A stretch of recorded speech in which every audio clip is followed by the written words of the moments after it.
Tout l'heure nous disions que nous devions pardonner pleinement nos frères.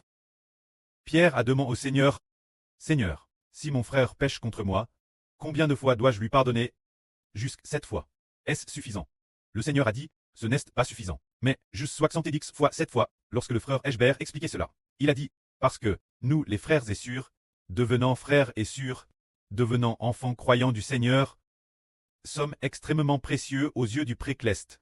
Si nous ne pardonnons pas notre frère, si nous ne pardonnons pas notre sœur, cela revient ne pas pardonner aux enfants de Dieu. Alors, le Seigneur, afin de nous enseigner, pour nous faire comprendre qu'il faut pardonner aux frères et sœurs, a raconté cette parabole. La parabole dit, un homme devait de l'argent son créancier. Il devait normand jusqu'à 60 millions de pièces d'argent. Comme il n'avait pas les moyens de rembourser, le maître ordonna de vendre tous ses biens, ainsi que sa femme et ses enfants, et lui également, pour rembourser sa dette. Mais cet homme se jeta aux pieds du maître en disant, Maître, pitié, pardonne-moi. Plus tard je te rembourserai tout. Le maître prit de compassion, lui pardonna, le laissa partir, ainsi que ses enfants, et annula sa dette. Il n'avait plus rien remboursé, remettant toute sa dette. Cet homme, ayant obtenu le pardon du maître et la remise de sa dette, totalement libre. Mais cet homme rencontra un de ses compagnons qui lui devait 100 pièces d'argent. Il se mit en colère, saisit son compagnon la gorge et dit, rends-moi mon argent. Alors le compagnon dit, s'il te plaît, pardonne-moi. Je te rembourserai tout. Mais il refusa et exigea de son compagnon qu'il vende tous ses biens familiaux pour rembourser la dette, et il fit madame jeter son compagnon en prison. Cette affaire fut rapportée au maître. Le maître fit alors appeler cet homme et lui dit, méchant serviteur, pourquoi as-tu été si impitoyable envers ton compagnon? Ton compagnon ne te devait que 100 pièces d'argent, et pourtant tu l'as fait jeter en prison, jusqu'à ce qu'il ait remboursé sa dette, jusqu'à la dernière pièce. Tu me devais 60 millions de pièces d'argent, une somme si énorme, et je t'ai remis toute cette dette, puisque tu n'as pas pardonné ton compagnon, et que tu ne lui as pas remis sa dette. Je ne te remets pas non plus ta dette. Alors, le maître dit, jetez-le en prison, et vendez tout ce qu'il a, pour rembourser la dette, jusqu'à ce qu'il ait tout remboursé. Alors, pour cet homme, il ne pourra jamais rembourser, parce que il devait 60 millions de pièces d'argent. Ce que le Seigneur a dit, cette parabole parle de cette situation. Elle raconte que ce que nous devons, notre précleste Jéhovah, c'est tout comme celui qui devait ses 60 millions. C'est impossible de rembourser. Mais si nous pardonnons nos frères, pardonnons nos sœurs, notre précleste Jéhovah ne tiendra plus compte de nos péchés commis, et nous pardonnera aussi. Ainsi le Seigneur Jésus-Christ nous enseigne cela. Alors nous disons qu'il faut pardonner nos frères du fond du cœur, et aussi pardonner nos sœurs du fond du cœur. Si nous pardonnons ainsi, le précleste se réjouira de nous. C'est l'enseignement. Nous devons nous pardonner mutuellement. Ensuite, ce moment tel, le Seigneur Jésus-Christ est arrivé dans un endroit. Il est venu l'est du Jourdain. Alors des gens sont venus le tester en disant, pour quelque motif que ce soit, est-il permis un homme de répudier sa femme? Le Seigneur a répondu, non. Mais ils ont dit, pourquoi donc Moïse a-t-il permis de répudier sa femme, et lors de la répudiation, d'écrire une lettre de divorce, pour pouvoir la répudier? Le Seigneur a dit, au commencement, quand Dieu a créé l'homme, il ne voulait pas qu'il se sépare. C'est-à-dire qu'au début Dieu a créé Adam et Ève, en disant, l'homme quittera son père et sa mère, et les deux deviendront une seule chair. Cette époque, on ne pouvait pas divorcer, parce que les deux partageaient un Madame Esprit. Partageaient le Madame Esprit de Dieu. Mais plus tard, cause de la durée de leur cure, l'homme tend aussi un pécheur et endurci. Alors, Moïse a permis le divorce. Mais au commencement, il n'en était pas ainsi. Alors, les gens de ce monde, est-ce qu'ils divorcent normalement? Oui, beaucoup. Dès qu'il y a un désaccord, ils vont au tribunal pour divorcer. En cas de conflit, ils doivent se rendre à l'état civil pour faire les démarches de divorce. Alors, mais pour les enfants du Seigneur, c'est différent. Car dans le Seigneur, c'est bien et le festin des noces célestes. Tous ceux qui appartiennent au Seigneur, le Seigneur est leur époux. Tous ceux qui appartiennent au Seigneur sont épouses du Seigneur. Alors peut-on divorcer? Divorcer signifie la mort. C'est comme si divorcer équivalait quitter le Seigneur, se dire la mort. Alors, quant aux 144 Zurozoro, frères et sœurs, quant aux 144 Zurozoro, frères et sœurs, c'est comme mari et femme, la madame relation, partageant le madame esprit. Différents membres, car le précleste a mis l'esprit dans le Seigneur. Et l'esprit qui est dans le Seigneur entre dans tous ceux qui appartiennent. Épouse du Seigneur. Épouse du Seigneur. À la vie du Seigneur qui y entre. Et peut ainsi vivre. La vie du Seigneur n'entre pas dans son épouse. Elle mourra. C'est comme un arbre. Si la branche de cet arbre se détache de l'arbre, elle mourra. Elle ne peut pas se détacher de l'arbre. Les frères et sœurs clestes ne peuvent pas non plus se détacher du Seigneur. Une fois séparés du Seigneur, ils mourront. C'est pourquoi au début, quand Dieu a créé l'homme, la Bible dit que l'homme s'unira à sa femme et les deux deviendront une seule chair.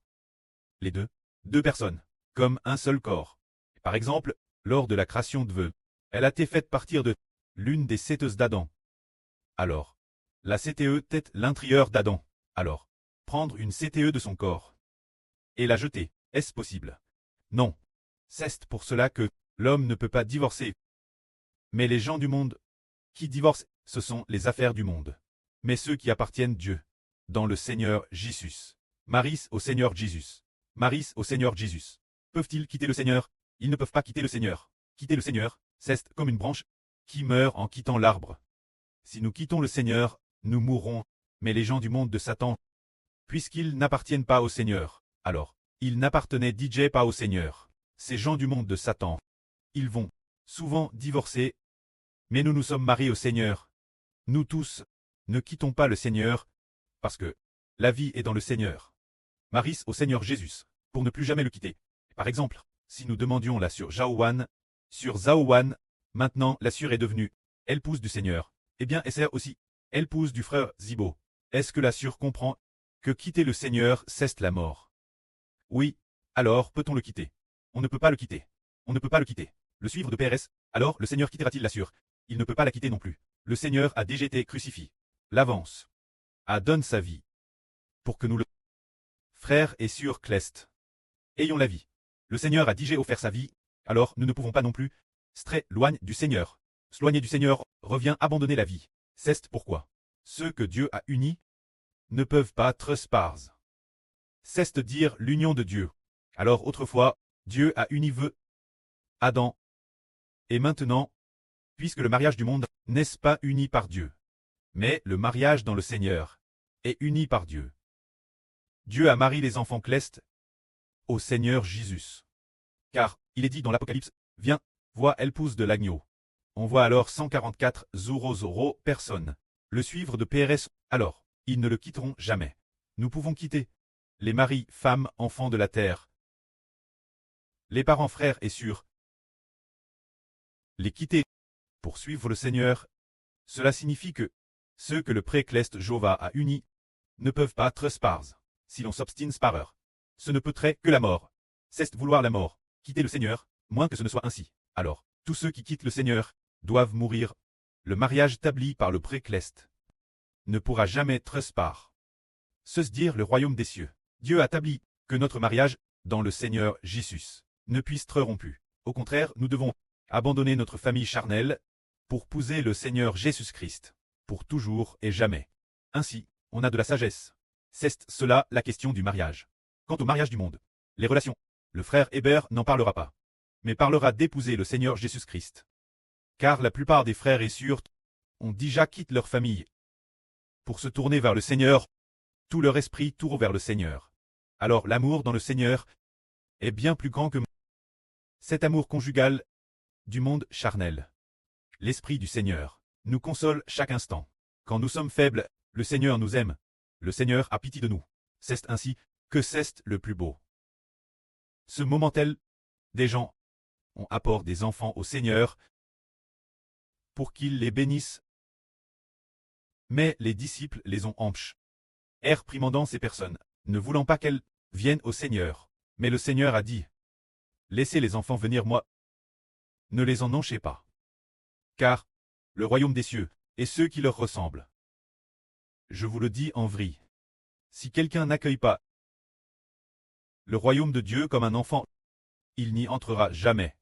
Le Seigneur a dit, n'empêchez pas les enfants d'aller au Seigneur, car le royaume des cieux est ceux qui leur ressemblent. Quel genre de personne appartient le royaume des cieux? Ceux dont Jésus-Christ a dit, laissez les enfants venir moi, ne les en empêchez pas. Se dire. Le royaume des cieux appartient à ceux qui, comme des enfants, aiment beaucoup Jésus, aiment beaucoup le Seigneur Jésus. Dire ardemment, recevoir la bénédiction du Seigneur Jésus. Le royaume des cieux leur est donné. Alors, le royaume des cieux est donné, qu'est-ce que cela signifie? Cela signifie qu'il est donné ceux qui désirent ardemment recevoir l'amour du Seigneur, qui désirent ardemment recevoir le Seigneur Jésus-Christ, la bénédiction de ces personnes. Le royaume des cieux appartient de telles personnes. Une fois, la sœur Jaowan a dit quelqu'un. Que mon précleste, mon Dieu et mon Seigneur Jésus, te bénissent. Cette personne ceste, retourne et est partie. Ah. Ah. Il n'en voulait pas. Ah. Il n'en voulait pas. Ah. Oh, et la bénédiction. Non, non, non, non, non. Cette personne s'appelait Li Yangzhao. Mais, voulait-il la bénédiction du Seigneur? Voulait-il la bénédiction du précleste? Non. Ce moment-là, nous l'avions engagé pour cuisiner pour nous, pour cuisiner et nous apporter les repas leur chaque jour. Et puis, là sur Jaowan a vu qu'il travaillait dur. Bien SR c'est normal de travailler dur. Nous les payons. Alors, la sur Zaowan a dit que mon Dieu et mon Seigneur Jésus te bénissent. Il a juste non, non, non. Alors, finalement, cette personne a-t-elle réu la bénédiction? Elle ne l'a pas eue. Elle ne l'a pas eue. Cette personne n'a pas pu recevoir la bénédiction parce que il ne voulait pas accepter la bénédiction du Seigneur. Donc il ne pouvait pas recevoir de bénédiction. Il ne voulait pas accepter celle du Seigneur. Épouse du Seigneur. La femme du Seigneur, la bénédiction de la sœur Jaowan, il ne voulait pas l'accepter. Donc il ne l'a pas eue. Cela signifie que pour le royaume des cieux, il faut très comme un enfant. Pour l'obtenir, les enfants ne désirent-ils pas ardemment la bénédiction du précleste? Ne désirent-ils pas ardemment la bénédiction du Seigneur? Te paie ardemment. Les enfants la désirent ardemment. Alors le Seigneur a dit, laissez les enfants venir moi, ne les en empêchez pas. Car le royaume des cieux appartient à ceux qui leur ressemblent. Alors autrefois, le frère Zibo a vu un frère religieux dire ceci. En tenant un enfant dans ses bras, le royaume des cieux appartient aux enfants. Il ne savait pas que c'est comme des enfants. Comment le royaume des cieux pourrait-il appartenir aux enfants? Ce que le Seigneur voulait dire, c'est une métaphore, le royaume appartient à ceux dont l'esprit est comme celui des enfants, qui disent, je veux papa, je veux je désire ardemment, je veux. Cesse de dire que le royaume des cieux appartient. Je veux le Seigneur Jésus. Je veux le Seigneur Jésus. Je considère le Seigneur Jésus comme mon trésor le plus précieux. Je veux le Seigneur Jésus. Je veux. J'aime le Seigneur, tout comme un enfant. Dirant ardemment, recevoir la bénédiction du Seigneur. Notre esprit doit être comme celui d'un enfant. On va dire en recevoir la bénédiction du Seigneur. Ainsi, tout comme ceux pris dans les bras du Seigneur, ce genre d'enfants. Ils disent, je veux le Seigneur Jésus. Je veux le Seigneur Jésus. Je veux la bénédiction du prophète. Alors, ceux qui désirent ardemment recevoir le Seigneur ont obtenu le royaume des cieux. Si ceux qui disent « Je n'en veux pas. Je n'en veux pas. » Et quoi d'autre? Je n'aime pas non plus. Je n'en veux pas non plus. Quand ceux qui parlent ainsi, ils sont enregistrés par les anges qui disent « Oh, il ne veut pas du Seigneur Jésus. » Bien. Alors ce royaume des cieux ne lui appartient plus. Cette personne va le perdre. Mais si cette personne dit « Je désire ardemment. Je désire ardemment. » Alors le royaume des cieux lui appartient. Ainsi nous comprenons. Ken Ralit. Le royaume des cieux appartient. Quel genre de personne? Il appartient à ceux qui désirent ardemment recevoir la bénédiction du Seigneur Jésus-Christ. Ceux qui désirent ardemment recevoir la bénédiction du Seigneur Jésus. Le Seigneur Jésus dit, puisqu'ils le désirent tant, alors je leur donnerai le royaume, donnons-le leur, qu'ils règnent avec Ashbert, mon fils, comme roi ensemble. Donnez le royaume, se dire. L'autorité de régner sur le monde. L'autorité royale. Laissez-le avec mon fils.